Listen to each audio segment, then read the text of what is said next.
What's up, everyone? Justin here from Tame Type 1, and today we're going to cover an interesting topic. We're going to talk about asking your doctor. I know in a lot of my videos, especially when it comes to medicine, I'll say, ask your doctor before you change your medicine. Why do I do that? Because it's kind of just the responsible, legal thing to do. I'm not a doctor myself. I'm just a type 1 diabetic. I've been doing low carb for about 7 years now. I have my experience, I have my testimony, I've read Dr. Bernstein's book, but ultimately I don't have that shiny paper degree that legally allows me to give you medical information, which is why I always couch that with ask a doctor.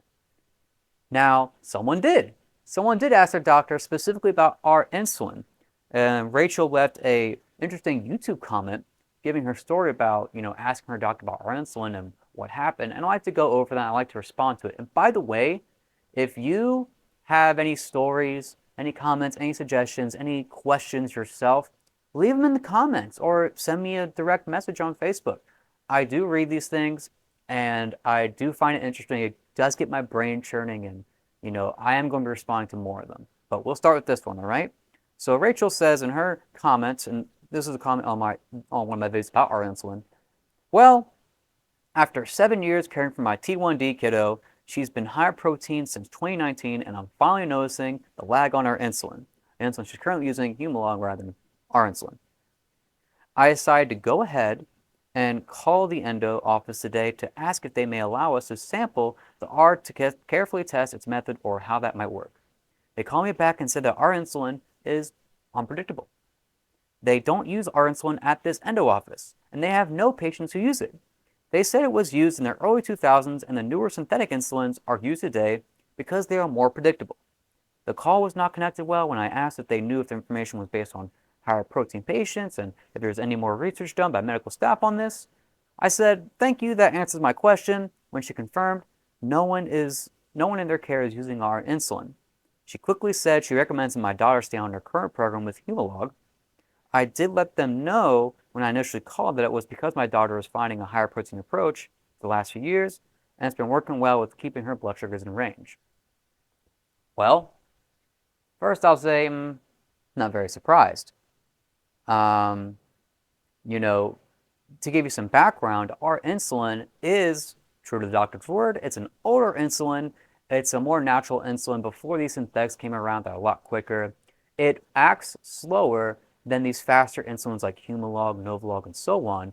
You might think, well, why do we use that? Well, when you're on a very low carb approach, type 1 diabetic, and you're eating a lot of protein, suddenly it's the protein that's causing the greatest rise in your blood sugar.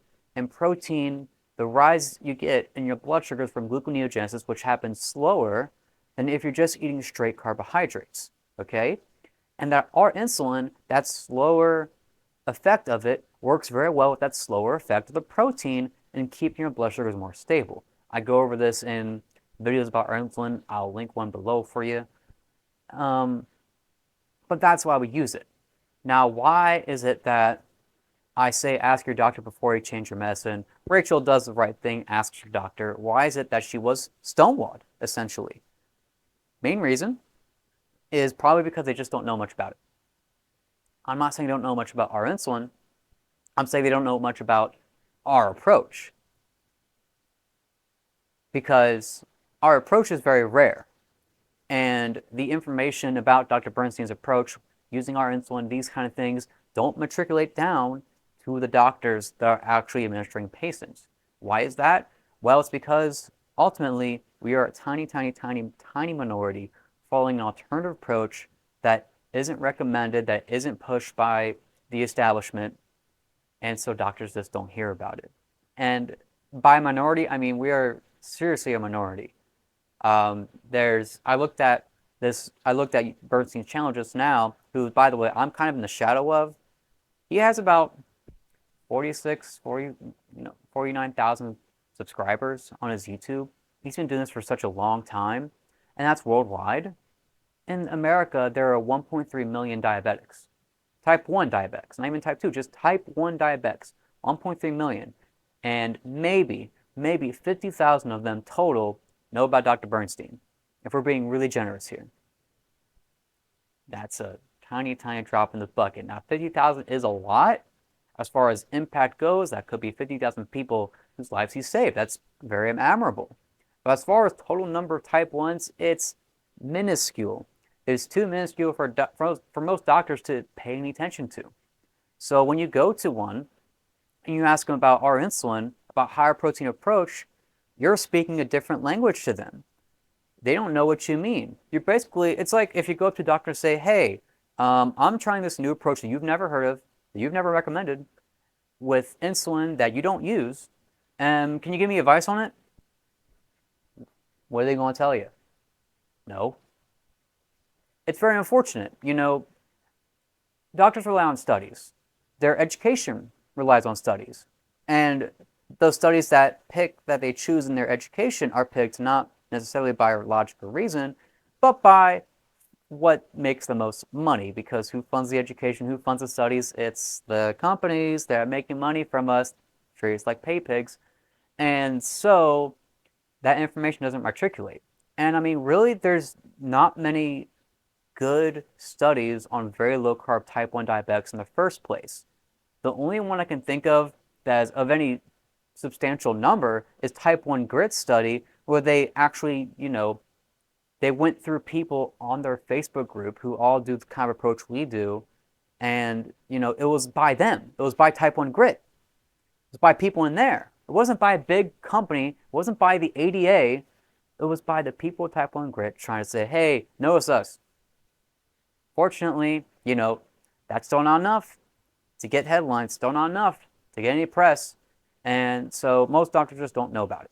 It's very unfortunate. It's very, very, very unfortunate. I wish it wasn't that way.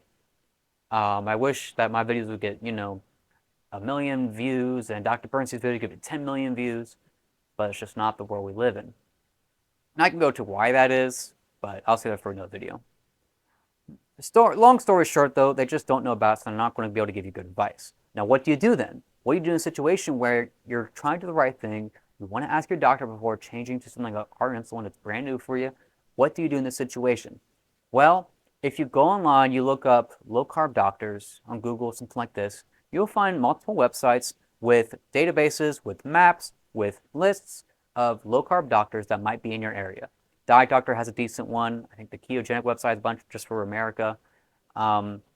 You can find options there for low-carb friendly doctors, and if you can just get like a good general practitioner, a family doctor, something like this that your insurance will cover, and it's not too far away from you, then maybe you can go to them as a patient, and they'll be able to give you some more information on low carb, on our insulin, things like this. Maybe. That would be the ideal. But I do realize, of course, that that's not going to be the case for everyone. Low-carb doctors are kind of rare. Low-carb endos are especially rare. Endocrinologists for type 1 diabetes. You might find, the younger endocrinologists a little bit more open-minded than the older ones, so that's something to consider as well. But ultimately, you might run into a situation where you're just not going to find a doctor near you that knows a lot about the Bernstein approach, about the approach the kind of approach I talk about.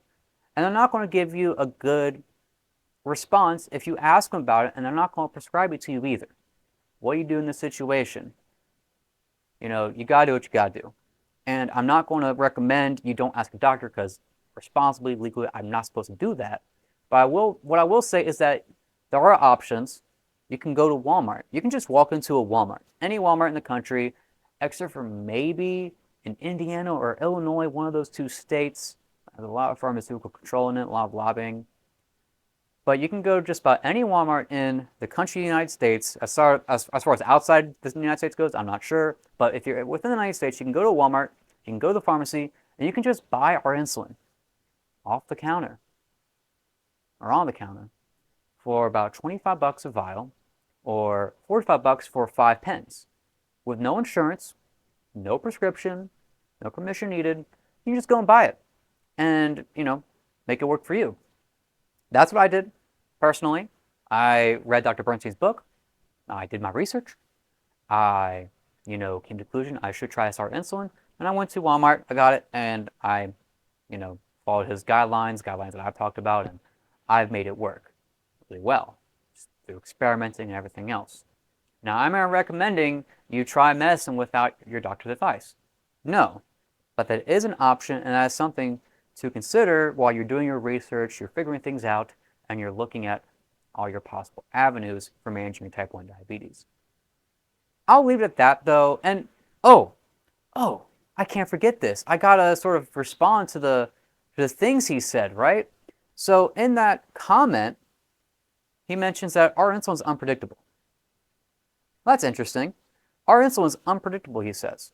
Well, let me ask you this. What do you think is more unpredictable? Do you think our insulin is unpredictable, those of you that have used it for your low-carb diabetes, or do you think the standard approach, where you're eating, 100 or more carbs, and you're dosing 15 to 20 to even more units of insulin,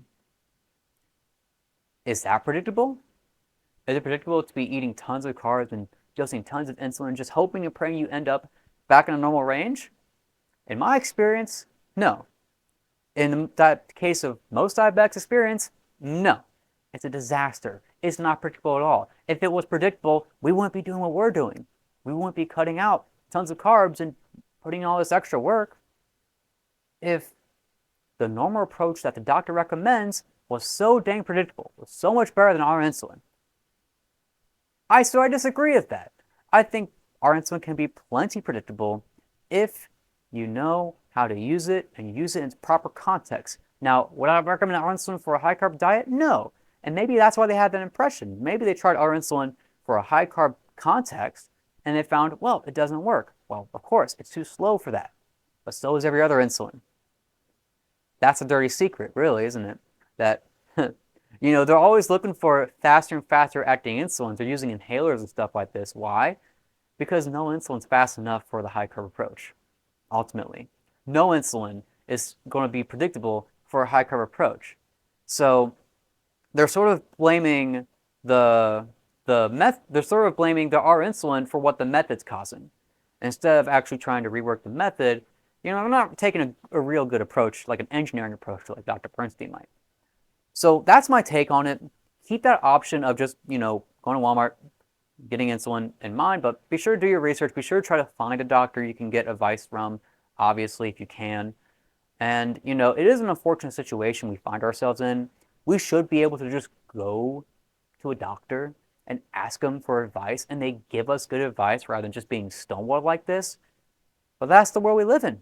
And we have to make do with that the best we can and, think for ourselves and do what's best for our health, ultimately. So I'll leave it at that. Everyone keep taming your type 1. Don't let the nonsense, don't let the BS get you down. Sometimes you get flack for this kind of thing. You're doing an alternative approach. Your doctor doesn't know about it. There's anxiety in that. I get it. But ultimately, you know what's going to work best for you because you're the one managing it. Okay? So just keep that in mind as you're taming type 1. I hope you have a great rest of your day.